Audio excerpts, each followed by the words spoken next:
Ya, baik Auda, dan kita akan mengikuti bersama ni dalam segmen Tazkirah di mana kita bicara mengenai dengan hiasi diri dengan adab, dan alhamdulillah hari ini kita dapat menjemput seorang tetamu undangan kita dan kita perkenalkan bersama dengan kita pagi ini iaitu bersama dengan Yang Mulia Ustazah Siti Zuhaidah binti Haji Bujang, iaitu pegawai agama Pusat Dakwah Islamia. Assalamualaikum Ustazah. Waalaikumsalam warahmatullahi. Alhamdulillah, apa khabar? Alhamdulillah, kita berdua.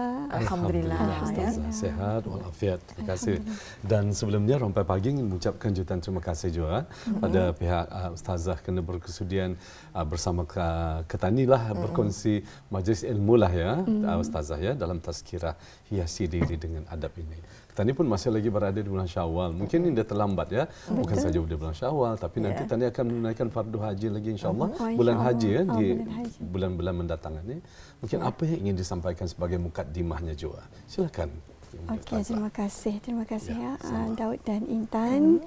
Alhamdulillah, terima kasih kembali kerana menjemput saya sebenarnya juga untuk memeriahkan lagi Rampai Pagi kita ni pada pagi ini. Okey, alhamdulillah. Bismillahirrahmanirrahim. Alhamdulillahirabbil alamin. Wassalatu wassalamu ala asyrafil anbiya'i wal mursalin sayyidina Muhammad wa ala alihi wa sahbihi ajma'in. Rabbi shrah li sadri wa yassir li amri wahlul 'uqdatam min lisani yafqahu qawli. Para penonton yang saya kasihi dan juga semualah yang ada yang menonton pada masa ini. Alhamdulillah, bersyukur kehadrat Allah Subhanahu wa taala kita ni dipanjangkan umur pada hari ini, dapat bertemu lagi pada kali ini dengan topik yang sangat menarik iaitu hiasi diri dengan adab. Alhamdulillah, bersyukur kehadrat Allah Subhanahu wa taala kita ni masih saja jua di bulan Syawal ni, di penghujung bulan Syawal. Mungkin saja kita ni ada kaitan dengan tajuk ini pun masih saja ada kaitan dengan bulan Syawal juga. Adab kita ni itu perlu kita ni jaga, yang mana kita ni perlu untuk menghiasi diri kita ni. Kita ni hiasi diri kita ni bukan hanya setakat dengan penampilan kita ni sahaja. Mesti kita ni hiasi diri kita ni dengan akhlak kita ni yang mulia. Kita ni ikuti contoh Rasulullah sallallahu alaihi wasallam. Itulah ikon kita ni. Itulah contoh teladan yang paling terbaik untuk kita ni ikutkan, untuk kita ni ikuti. Jadi apa sebenarnya mengenai dengan adab ini sebenarnya? Adab ini sebenarnya adalah cerminan peribadi seseorang. Kalau tah adabnya tu adab yang memiliki adab yang baik, maka alhamdulillah penampilannya pun akan yang terbaik. Dan juga kemudian lagi kalaulah adabnya tu kurang baik, buruk adabnya, maka penampilannya pun akan buruk juga di mata Allah dan juga di mata manusia. Jadi kita ni perlu untuk menjaga hubungan. Jaga hubungan ini bukan hanya setakat hubungan kita ni dengan Allah, tetapi dengan hubungan kita ni dengan sesama manusia. Itu yang perlu kita ni jaga. Kerana apa? Kita ni indah dapat hidup seorang-seorang. Indah dapat hidup bersendirian kerana kita ni hidup secara berkelompok, bermasyarakat. Jadi apabila kita ni dalam bermasyarakat, so kita ni perlu untuk menjaga hubungan kita ni dengan orang yang paling kita ni sayangi, orang yang paling dekat dengan kita ni. Contoh saja keluarga kita ni, contoh saja lagi jiran kita ni yang di sebelah tu, di sebelah rumah kita ni. Kita ni perlu jaga adab itu. Apa dia sebenarnya adab ni? Kalau diikutkan adab, akhlak, moral, etika itu semua berkaitan. Yang mana adab ini pun berkaitan dengan akhlak juga, sama sebenarnya. Yang mana adab itu bermaksud kesopanan kita ni, hormat menghormati kita ni, kesantunan kita ni. Itulah yang dinamakan sebagai adab. Dan juga akhlak itu pun memang perangai kita ni, akhlak kita ni, tabiat yang kita ni selalu lakukan. Itulah akhlak. Sama saja sebenarnya, yang mana memang kita ni ambil adab ni sepatutnya kita ni jaga adab kita ni tu, kerana dalam hidup ni kita ni perlukan untuk bermasyarakat. Indah dapat kita ni kan hidup secara bersendirian. Jadi inilah mungkin saja mukaddimah, dan juga di dalam mukaddimah tadi yang Daud dikatakan tadi kita ni masih saja di bulan Syawal. So apa contohnya yang adab yang perlu kita ni hiasi dalam diri kita ni? Bulan Syawal ni kita ni suka berkunjung-kunjungan, bermaaf-maafan di antara satu dengan yang lain. Jadi sudah tentu ada adabnya untuk kita ni berkunjung-kunjungan itu. Apabila kita ni mengetuk pintu rumah seseorang itu, tuan rumah itu, kita ni ketuk pintunya. Jangan sekali-kali dengan kuatnya kita ni mengetuk itu, sampaikan orang yang di dalam rumah itu terbangun, mungkin sedang berehat ke. Ada caranya, ada adabnya. Yang mana adabnya itu juga kita ni mengetuk itu dengan perlahan. Kemudian lagi kita ni bagi salam. Mengetuk itu pun sebanyak 3 kali. Kalau ada jawapan, baik terbalik. Macam itulah. Kerana itulah adab yang diajarkan oleh agama Islam juga sebenarnya. Hiasi diri kita ni dengan adab. Sebenarnya bukan saja itu, kita ni berkunjung-kunjungan itu, kita ni kalau boleh pastikan kita ni itu takan bel itu juga jangan terlampau berkali-kali. Kalau ada jawapan silakan balik. Itu saja. Kalau masaan ni kita ni ada telefon telefon itu boleh boleh di WhatsApp saja terus kalau kita ada di rumah baru kami mengagar. So itulah cara adab kita ni untuk menghormati tuan rumah. Inilah di antaranya yang berkunjung-kunjungan di bulan Syawal. Dan juga sebenarnya adab ni banyak sebenarnya. Adab kita ni masuk ke tandas, adab kita ni makan. Hanya orang tua-tua bisa-bisa tak ulah tua. Memang kita ni kena pesan oleh Rasulullah SAW juga, oleh agama kita ni, oleh indung kita ni. Kadang-kadang time kita ni damit atua, kita ni kan ke sekolah tu pun kena pasan ni oleh indung kita ni. Sebelum turun kereta tu dia sudah kena pasan. Bisa-bisa ulah di sekolah. Jangan lawan cakap cikgu, dengar cakap cikgu. Itu yang selalunya kita ni dengar yang mana adab itu sangat penting dalam kehidupan kita ni seharian. Jadi mudah-mudahan dengan sedikit sebanyak mukadimah yang saya kongsikan ini, kita ni dapat pencerahan sedikitlah. Yang mulia Ustazah, sedikit saya mencela. Ada yang mengatakan, saya pernah terdengar adab ataupun sopan santun ini merupakan pakaian bagi seorang mukmin. Apakah betul? Ikut pandangan daripada Ustazah sendiri. Okey, alhamdulillah. memang apa yang Daud katakan itu memang betul. Akhlak ataupun adab kita ni, akhlak kita ni yang mulia itu adalah cerminan diri kita ni. Kalau kita ni lihat cermin, kalau kita ni lihat penampilan kita ni itu, kita ni dengan pakaian yang lawa, dengan solekan yang tebal, dah perlulah. Dah perlulah. Tapi dengan smartnya kita ni, kita ni lihat dalam cermin, maka sama. Ia yang akan itu tak penampilan kita ni. Tapi kalau kita ni lihat juga, kalau kita ni itu memiliki adab yang baik, akhlak yang baik, pun akan juga menerbitkan, menterjemahkan di dalam siapa diri kita. Siapa diri kita ni. Orang akan melihat kita ni memiliki akhlak yang baik. Orang pun akan sayangkan kita ni juga. Orang akan menghormati kita ni. Kalau kita ni minta tolong arah orang pun, orang akan dengan senang hati. So kita ni memiliki adab yang baik. Kerana apabila kita ni memohon pertolongan atau macam contoh saja dalam kita ni bekerja, kita ni minta tolong dari kawan sekerja kita ni itu, minta tolong dengan cara memohon, minta tolong untuk siapkan kerajaan ni. Ada cara-caranya. Ada caranya, ada tertibnya, adabnya. Jangan kita ni secara berkasar, mesti secara berlemah lembut. Dan juga kadang ada juga intonasi masih lembut tapi perkataannya itu masih kasar. So itu yang perlu kita ni jaga. Jangan sampai kita ni menyakitkan hati orang lain. Kerana kalau kita ni sudah menyakitkan hati orang lain ni, kita ni perlu untuk meminta maaf kepadanya, memohon kemaafan kepadanya. Itu saja caranya kita ni terangkat, maksudnya kita ni dimaafkan oleh orang tersebut. Jadi penting sebenarnya kita ni menjaga adab ni. Adab kita ni bukan hanya setakat arah sesama manusia, tetapi kepada haiwan, kepada tumbuh-tumbuhan, alam semula jadi, semua sekali. Kita ni ada adabnya. Yang mana kalau arah haiwan itu jangan kita ni kasari, kita ni mesti berlemah lembut dengan haiwan. Kecuali haiwan itu mengganaslah. Itu memang kita ni memang kita ni mesti menyelamatkan diri. Ini yang macam haiwan kucing. Macam itulah contohnya.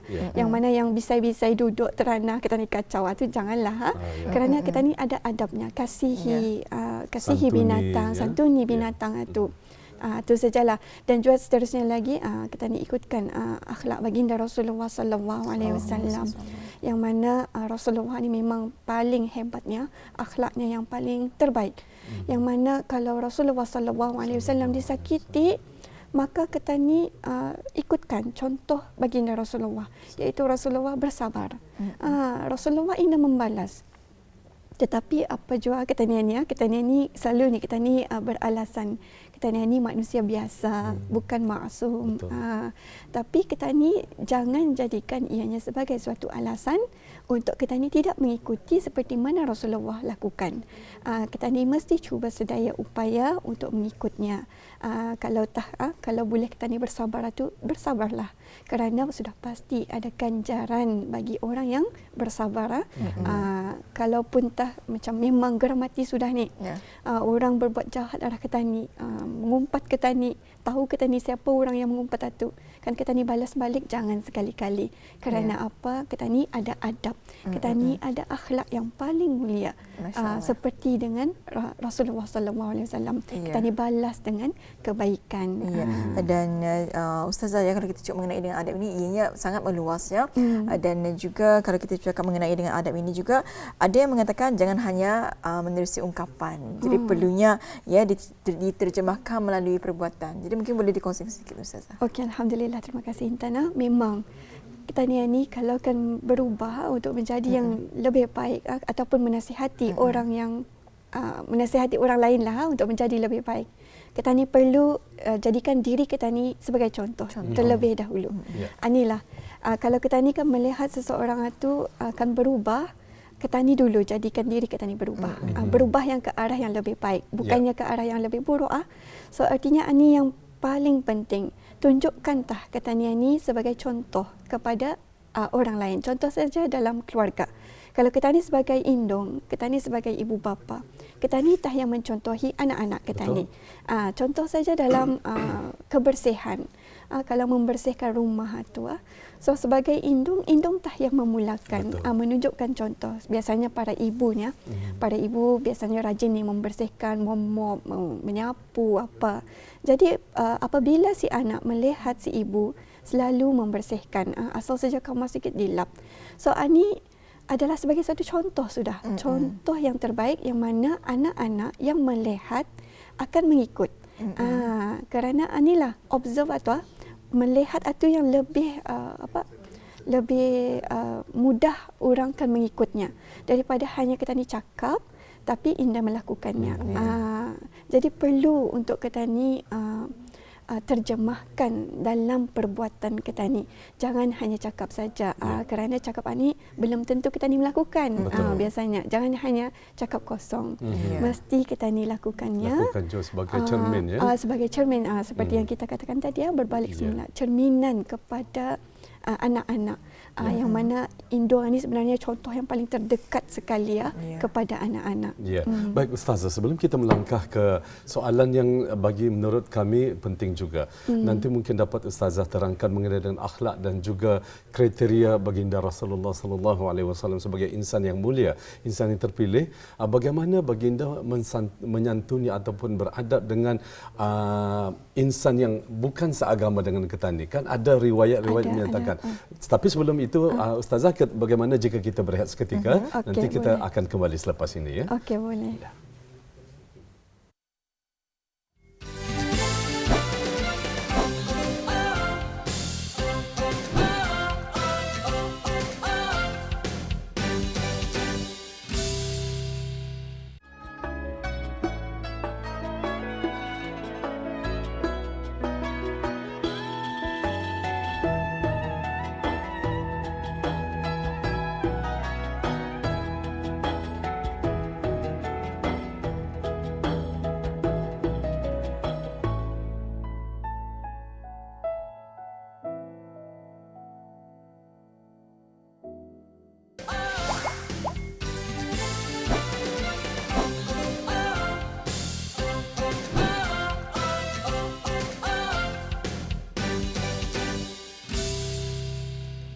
Baik, Auda, kita masih lagi dalam segmen tazkirah iaitu hiasi diri dengan adab, dan mungkin boleh Ustazah teruskan ya mengenai dengan bagaimana untuk kita ni menyantuni ya kalau bagi mereka yang tidak segan dengan kita macam mana. Okey, alhamdulillah. Memang penting soalan Ania yang mana Rasulullah sallallahu alaihi wasallam ini bukan hanya menyantuni sesama agama tapi juga kepada orang yang bukan Islam, berbeza agama.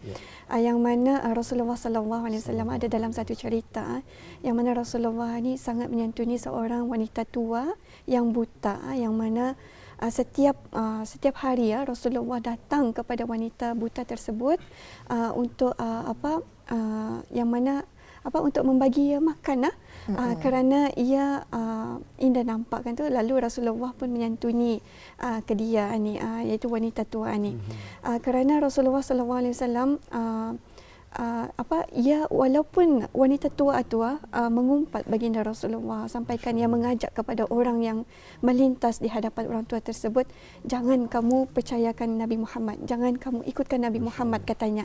Kerana itulah tetapi Rasulullah tetap mengaga kemudian menyantuni, tetap saja memberikan makan kepada orang tua tersebut sampai saja apabila Rasulullah sallallahu alaihi wasallam wafat, kemudian Sayyidatina Abu Bakar bertanya kepada isteri Rasulullah, kepada anak Rasulullah ketua, saya kurang pasti, tapi bertanya apakah lagi yang saya belum lakukan seperti mana Rasulullah lakukan.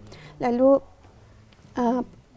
perempuan tersebut mengatakan bahawanya katanya ada satu perkara lagi yang engkau belum lakukan Sayyidina Abu Bakar, iaitu yang mananya Rasulullah menyantuni seorang wanita aninya. Lalu Sayyidina Abu Bakar pun datanglah kepada wanita tersebut, memberinya makan seperti mana Rasulullah. Tetapi kata perempuan tersebut, katanya kamu bukan orang yang selalu datang membagi aku makan. Tahu je ya? Tahu. Kerana apa? Ya, macam kerana Rasulullah membagi makanan itu dengan secara begitu halus. Sayyidina Abu Bakar mungkin dah berapa halus tema tu. Jadi kerana itulah ia tahu itu bukan Rasulullah. Maka Sayyidina Abu Bakar pun berkata, itulah hanya Nabi Muhammad Rasulullah sallallahu alaihi wasallam sebenarnya, yang selalu engkau ejek, yang selalu engkau umpat. Itulah yang datang memberi makan kepadamu. Jadi kerana itulah subhanallah betapa Rasulullah itu sangat-sangat memiliki akhlak yang paling mulia, memiliki adab yang sangat tinggi, yang mana Rasulullah walaupun disakiti, diumpat, tetapi ia tetap saja berbuat baik kepada tidak membalasnya, malah memberikan kebaikan sehingga wanita buta tua tersebut pun memeluk agama Islam. Jadi subhanallah, kalau diikutkan pada harian ni mungkin saja boleh kita ni lakukan seperti mana Rasulullah kita ni ungkapkan kata-kata yang baik dengan kawan-kawan kita ni yang berbeza agama, ikutkan sama-sama saling hormat menghormati di antara satu dengan yang lain. Jadi inilah sebenarnya paling penting dalam kehidupan kita ni seharian.